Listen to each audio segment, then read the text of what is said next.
Prepaid expenses are shown on the asset side and under the head short-term loans and advances.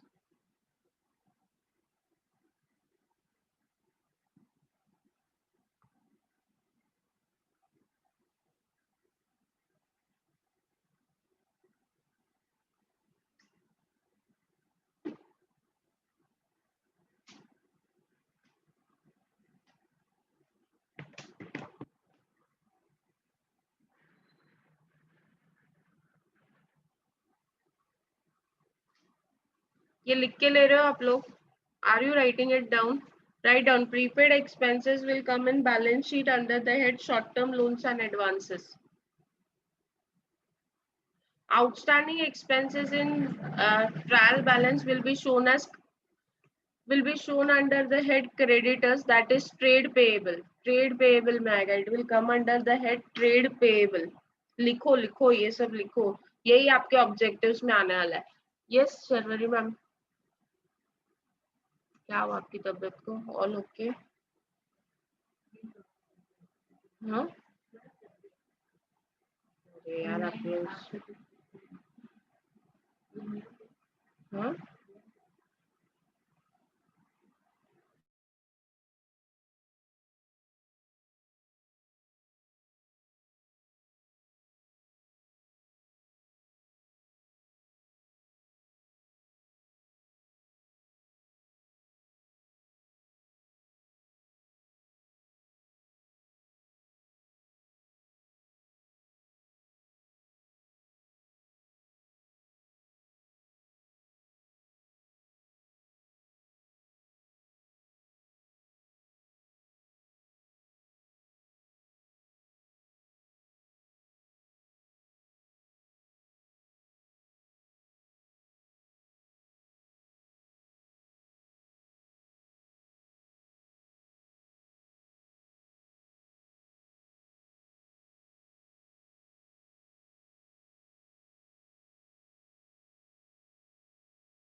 yes sorry, let us continue.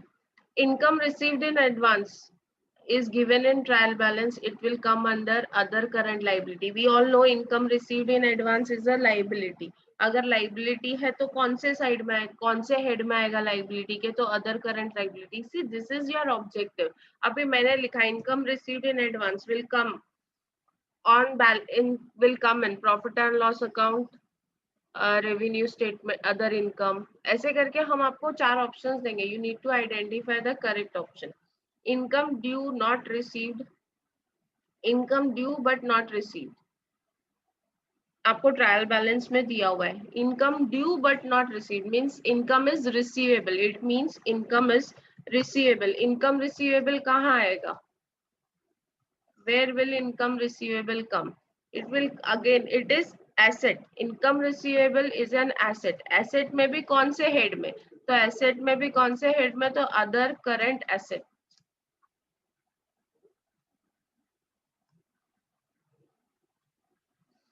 Depreciation account in trial balance. Depreciation कहाँ आएगा?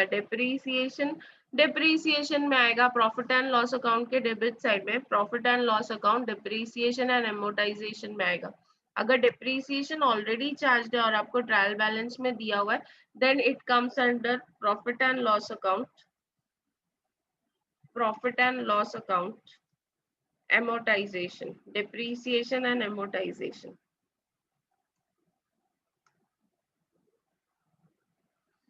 Closing stock account in trial balance. Closing stock trial balance में अगर दिया है तो closing stock in trial balance अगर दिया है तो show on asset side under inventories. Provision for depreciation in trial balance, अगर प्रोविजन फॉर डिप्रीसिएशन ऐसा वर्ड यूज किया है तो वो फिक्स एसेट में से माइनस होगा। It will be deducted from fix asset, that is tangible asset. Tangible asset under the head property plant and equipments. अभी हिडन एडजस्टमेंट, रेंट पेड, ये तो आप लोगों को पता है, rent paid includes 100 rupees paid for अप्रैल 2018। आपका ईयर एंडिंग है 31 मार्च, आपने अप्रैल का रेंट पे किया तो व्हाट इज दैट रेंट? अगर आप अप्रैल का रेंट पे कर रहे हो तो इट इज व्हाट रेंट? जल्दी बताओ। If you are paying rent for April, what is it? Rent paid for April. कोई रिप्लाई नहीं है, मैं खुद से बात कर रही हूँ क्या? प्रीपेड। It is prepaid. अच्छा, Anju Jethmalani, anyone knows her? Anju Jethmalani, anyone?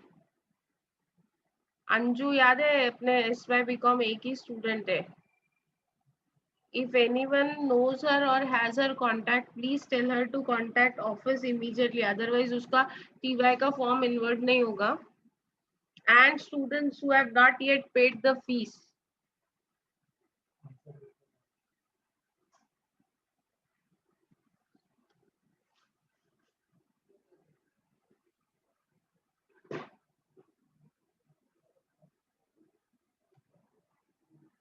yes, anyone who has not paid the fees पे किया है, गूगल फॉर्म नहीं भरा है, ऐसे बहुत सारे स्टूडेंट्स हमको मिल रहे हैं। उनका ना रिकॉर्डिंग, आप लोगों को बीच में एक लिस्ट चाहिए थी जिसमें आपका नाम नहीं है, तो please contact office. If you have paid the fees then your roll number is generated. Roll number generate होगा तो ही आपका TY का एग्जाम फॉर्म इनवर्ड होगा, remember that. So rent paid include rupees 100 for April 2018.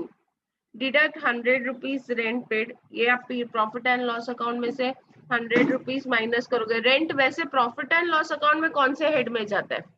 Rent where you will show under profit and loss account. Rent profit and loss account में कौन से head में जाएगा?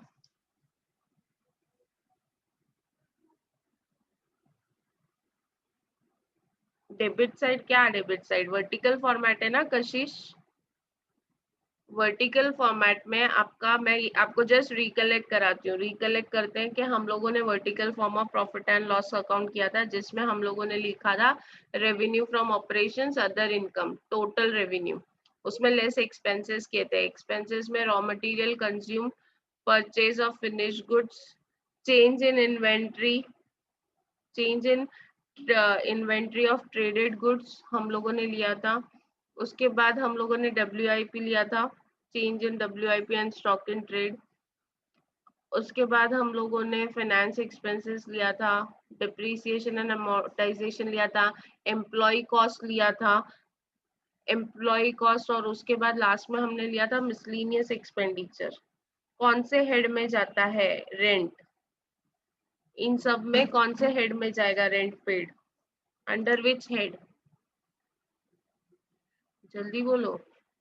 वेरी गुड, आप लोग पढ़ते ही नहीं हो। मैंने इतना सब शेयर करके क्या फायदा अगर आप लोग उसको ओपन करके देख ही नहीं रहे हो तो। Remember your maximum objectives will be from final accounts, other expenses. It will go under the head other expenses. Correct. Other expenses में रेंट आएगा और वो रेंट में से हम प्रीपेड रेंट माइनस करेंगे. This prepaid rent will be shown on the asset side. Asset side में कौन से हेड के अंदर? अभी थोड़ी देर पहले ही मैंने आप लोग को बताया था प्रीपेड एक्सपेंसेस कौन से हेड में जाता है. Under which head? Prepaid expenses will go under which head? Short term loan and advance में. Short term loans and advances. Are you getting it? ऐसा है, अभी आप लोगों को फाइनल अकाउंट्स याद करना है. देखो हमको प्रीपेड रेंट का इम्पैक्ट मालूम है, लेकिन now what we are suppose to understand is कि वो उसके अंदर भी कौन से हेड में जाने वाला है. That is what you need to understand now.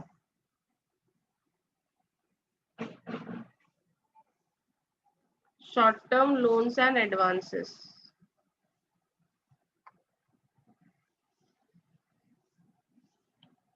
Rent paid up to February 1100. तो मतलब मार्च का रेंट आउटस्टैंडिंग है. मार्च का rent, March rent is outstanding. March का रेंट आउटस्टैंडिंग 100 रुपीज. क्या इफेक्ट आएगा बोलो? आउटस्टैंडिंग रेंट क्या करोगे? पहले तो प्रॉपरली बताना. हाँ, outstanding rent 100 rupees. Correct Afreen. Effect बताओ. इफेक्ट बताओ. करेंगे फर्स्ट. नहीं सुनाई दे रहा है. I could not get you Komal.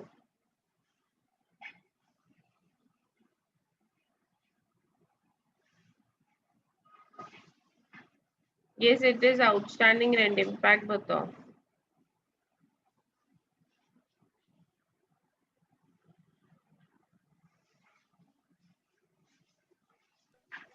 Add on rent. Add on rent. Rent कहाँ आता है? रेंट कहाँ आता है? कौन से हेड में आता है? Other expense. Miscellaneous expenses. Other expenses.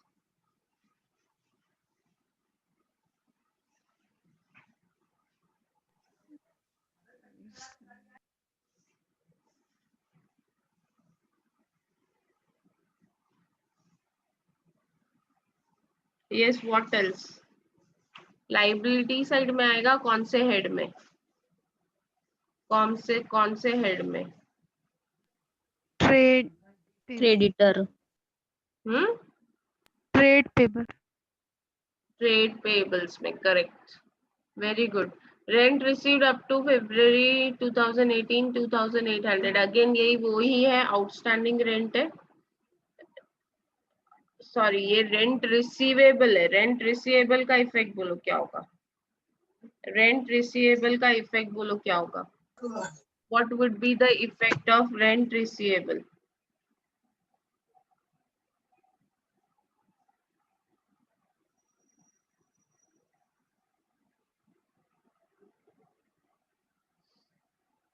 Yes, rent receivable का क्या इफेक्ट होगा?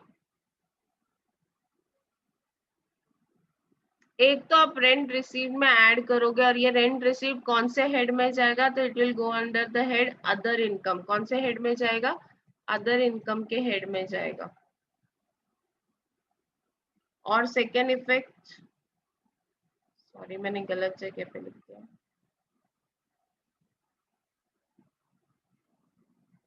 ये second effect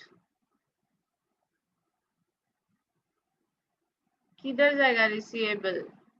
rent receivable other current asset कहाँ जाएगा? अदर कर. आउटस्टैंडिंग है लेकिन इनकम आउटस्टैंडिंग है. This is outstanding no doubt, but it is income outstanding.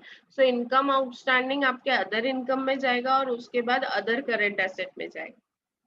Okay.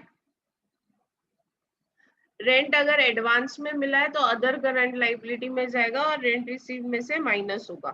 Okay.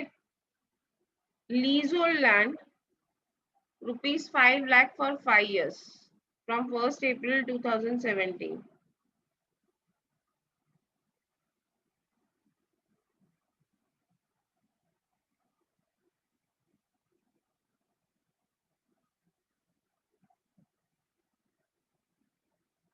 बोलो जल्दी बोलो. Lease hold land.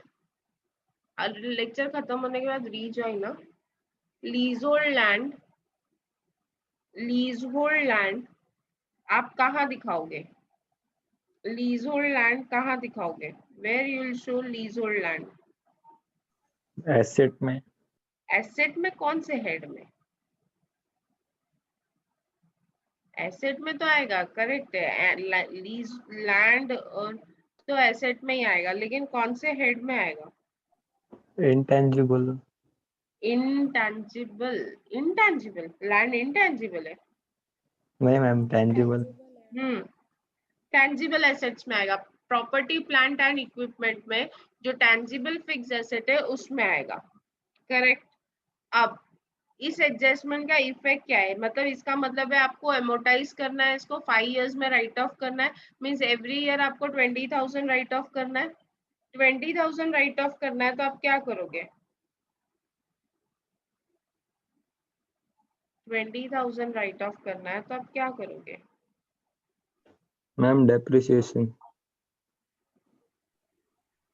हाँ, डेप्रीसिएशन एंड एमोटाइजेशन में आएगा. उधर लीज होल्ड लैंड से लेस होगा. ठीक है.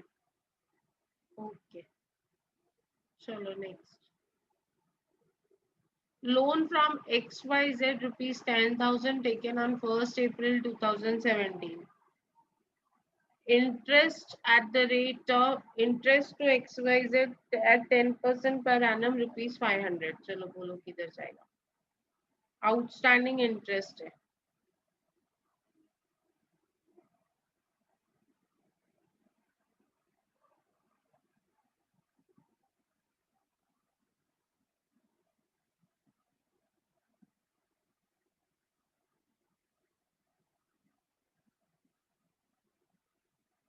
क्या हुआ? लोन कहाँ जाएगा पहले ये बताओ. लोन कहाँ जाएगा?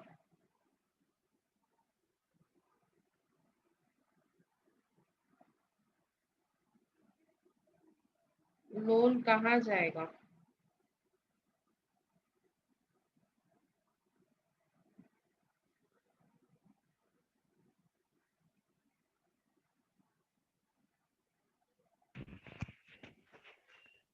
My goodness. लोन कौन से Liability हेड side. में जाएगा?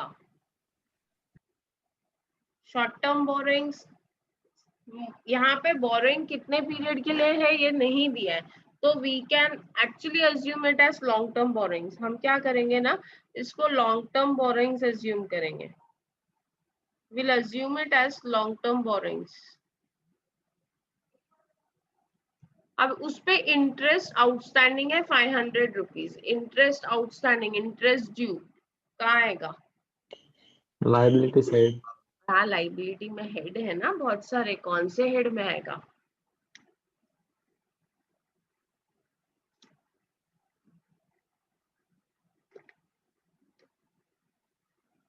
लाइबिलिटी में देयर आर मेनी हेड्स. कौन से हेड में आएगा?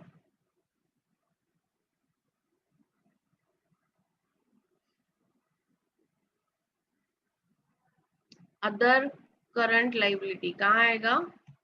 Other current liability. It will go as other current liability. चलो नेक्स्ट. डेप्रीसिएशन का एडजस्टमेंट आप लोगों को सिखाने की जरूरत नहीं है. अच्छा हाँ, यहाँ पे प्रॉफिट है. मशीनरी सेल किया है. Just see this last adjustment. Machinery written down value 4,200. Machinery sold for 5,400. 5,400 में से 4,200 अगर माइनस करते हो तो प्रॉफिट हुआ है 1,200. प्रॉफिट 1,200 का इम्पैक्ट क्या होगा? कौन से हेड में जाएगा? प्रॉफिट 1,200 का इम्पैक्ट क्या होगा? आप लोगों ने बिल्कुल भी पढ़ा नहीं है. मैं जितना पढ़ा रही हूँ बस उतना ही पढ़ रहे हो आप लोग. It will lead to lot of loss. हाँ, रिमेम्बर. प्रॉफिट 1,200 कहाँ जाएगा?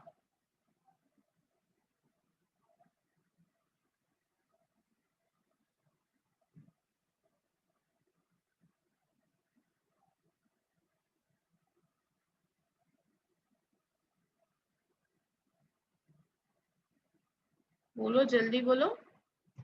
प्रॉफिट एंड लॉस करेक्ट है, प्रॉफिट एंड लॉस में ही जाएगा, लेकिन कौन से हेड में जाएगा? Under which head? आप लोग क्या मेरा नॉलेज टेस्ट कर रहे हो क्या आज? Profit on sale of asset will go in profit and loss account under the head, कशिश मारूंगी पकड़ के, अदर इनकम। जब मैंने प्रॉफिट एंड लॉस अकाउंट आपके साथ शेयर किया था एक कंपनी का, तब आप लोगों ने ध्यान से नहीं देखा था क्या? रिजर्व एंड सरप्लस में कैसे जाएगा? It is your other income ना। प्रॉफिट हुआ एक अलग इनकम है, ऑपरेशनल इनकम नहीं है, अदर देन ऑपरेशनल इनकम है, तो it will go under the head other income.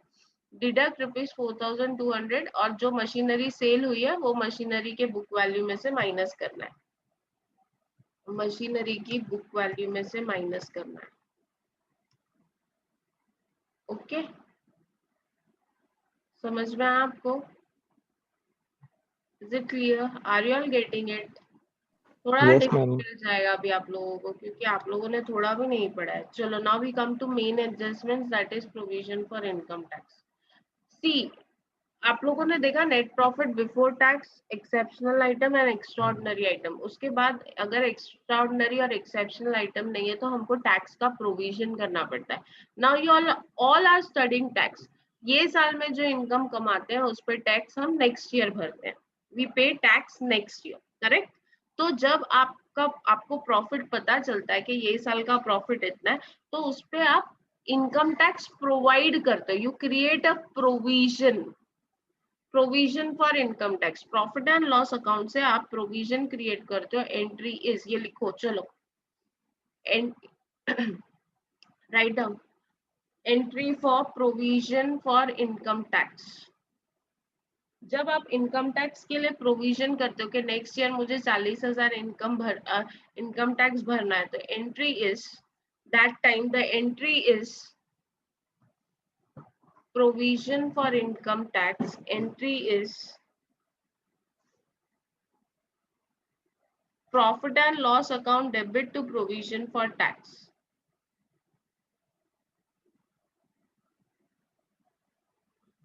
ये आपने अंदाजा लगाया कि इतना नेट प्रॉफिट हुआ है तो उस पर इतना टैक्स भरना पड़ेगा नेक्स्ट ईयर, तो you have provided for that tax. तो entry is profit and loss account debit to provision for income tax. Is that clear? Next, समझ में आ रहा है आप लोगों को? Any doubt? बहुत बार ऐसा होता है कि टीडीएस टैक्स डिडक्ट करते हैं, TDS tax deducted at source. Tax deducted at source का मतलब क्या होता है कि ना आप किसी को पेमेंट कर रहे हो या आपने कुछ इंटरेस्ट अर्न किया है, सामने वाला वो इंटरेस्ट में से आपको टैक्स डिडक्ट करके पेमेंट करता है। This happens every time. Suppose जैसे मुझे सैलरी देता है कॉलेज, तो सैलरी में से मेरा टीडीएस काट के मुझे सैलरी मिलती है। तो जब आपको टीडीएस कट करके अगर पैसा मिल रहा है तो entry is bank account debit, bank account debit, tax deducted at source account debit to interest earn. अभी ये जो बैंक अकाउंट डेबिट है वो तो बैंक में आएगा, टीडीएस कौन से हेड में आएगा? Where will you show TDS? Tax deducted at source, आपके इनकम में से टैक्स डिडक्ट हुआ है, कहाँ दिखाओगे? Interest earn is other income, interest earn, जो भी आपने इंटरेस्ट अर्न किया that is other income. Bank में से ये अमाउंट गया है तो दिस विल बी, बैंक में आया है तो this will be added to bank, okay, to bank account. What about tax deducted at source? Tax deducted at source.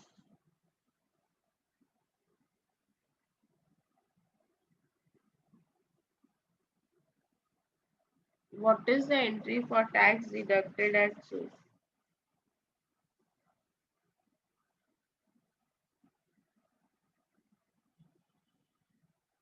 Yes, कहाँ जाएगा इसका इम्पैक्ट? कहाँ जाएगा?